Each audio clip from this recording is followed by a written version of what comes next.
नेहरू साहब जब prime minister बने तो सबसे पहले वो गांधी साहब के पास गए तो उन्होंने कहा बापू ये बताएं कि आप इंडिया को कैसे चलाना है। उन्होंने कहा था अगर आप पॉपुलर प्राइम मिनिस्टर बनना चाहते हो तो 3 चीजों पर ध्यान रखना, कभी इंडिया में, भारत में महंगी ना हो। वो 3 चीजें क्या थी?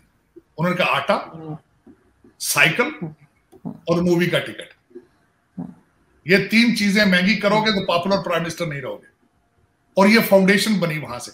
आटा गरीब आदमी की खुराक है, महंगा आज भी नहीं है वहां। दूसरा साइकिल है, अब मोटरसाइकिल आ गया, अभी भी सस्ता तरीन है वहां।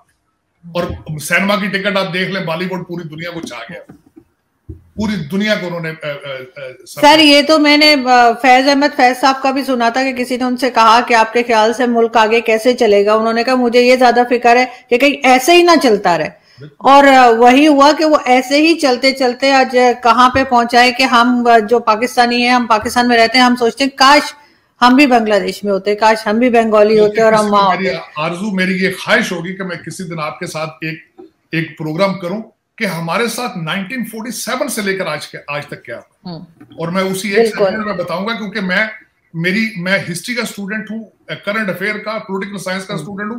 मेरे इस मुल्क के साथ आज नहीं, 1947 के साथ, उस जब बना था तो तभी इसके साथ करना शुरू कर दिया था। ब्यूरोक्रेसी है और इसके आप हमारी जितना कुछ हुआ है, जिन हालात में आज आप बैठी हैं उसके तो सिकंदर मिर्जा और अयूब खान है, इसके फाउंडर वो है। इनकी इंटर जो बुनियादें थी आज के पाकिस्तान की उन्होंने रखी थी। और लेकिन ये कि मैं 47 से बड़ा शॉर्टली कोशिश करूंगा कि सम अप करूं, लेकिन ये कि जो हालात पीछे थे आज भी वही चल रहे हैं, वही, क्योंकि उनका भी बॉटम लाइन ये थी, मी माई सेल्फ एंड माइंड, कि मैं क्या लूट के निकल जाऊं यहां से। और आज भी आपके सबका एजेंडा यही है, आपकी अदलिया का एजेंडा भी यही है, आपकी एस्टेब्लिशमेंट का एजेंडा भी यही है, आपके सियासतदानों का भी है। करप्शन के लिए इन्होंने एक अलायंस बना रखा है। ये सब एक जैसे है, इसको छोड़े। अगर ये जीत हार से क्या होता है, पहले भी आपकी हाइब्रिड डेमोक्रेसी है, दुनिया सबको पता है।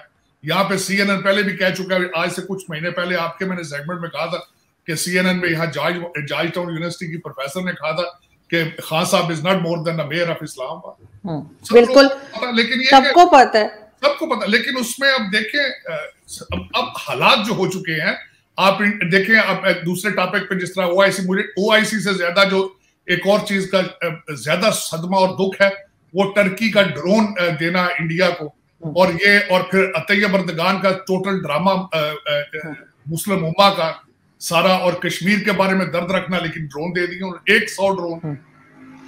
तो सर जाहिर है जो दुनिया की कंट्रीज होती है वो बिजनेस पे चलती है, रिश्तेदारियां थोड़ी होती है। जो हम कहते हैं जी सऊदी हमारे भाई हैं तो चाइना हमारा दोस्त है, वो भी बिजनेस कर रहे हैं। लेकिन सर यहाँ पे एक चीज और आपको मैं कहती चलूं कि वो जरदारी साहब का भी एक स्टेटमेंट है जिसमें वो कह रहे हैं कि जी इनको हटाओ पहले, फिर हमारे साथ बात करो।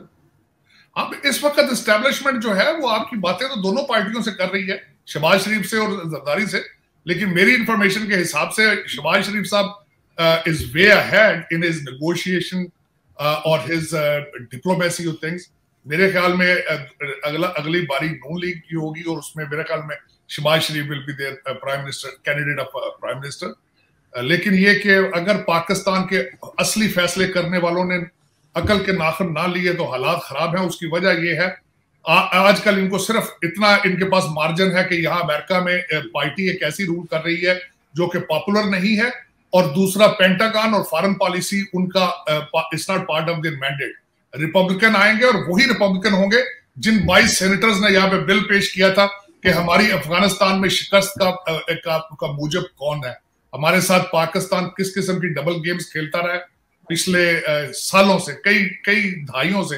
वही लोग आएंगे तो फिर पाकिस्तान के लिए मुश्किल हो जाएगा।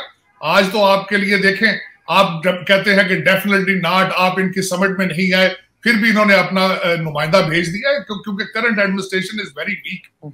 तो उसमें लेकिन ये कि आपके पास अभी 3 साल हैं, जितने मर्जी आप मजे कर लें, लेकिन उसके बाद अल्टीमेटली चाइना और Russia have to go back to the अपने बॉक्सेस में वापस, और पाकिस्तान हैज टू बी, और दुनिया पे चेक एंड बैलेंस होगा लाजमी। लेकिन सर जैसे सर आप टर्की की बात कर रहे हैं कि टर्की ने ड्रोन्स दिए हैं इंडिया को, तो जाहिर इंडिया उसे पेमेंट कर रहा है। अगर वही टर्की हमें ऑफर करे कि जी ठीक है 100 ना सही आप 10 खरीद लीजिए, तो क्या हमारे पास पैसे हैं देने के लिए? हम तो इधर उधर से मांगते फिर रहे हैं।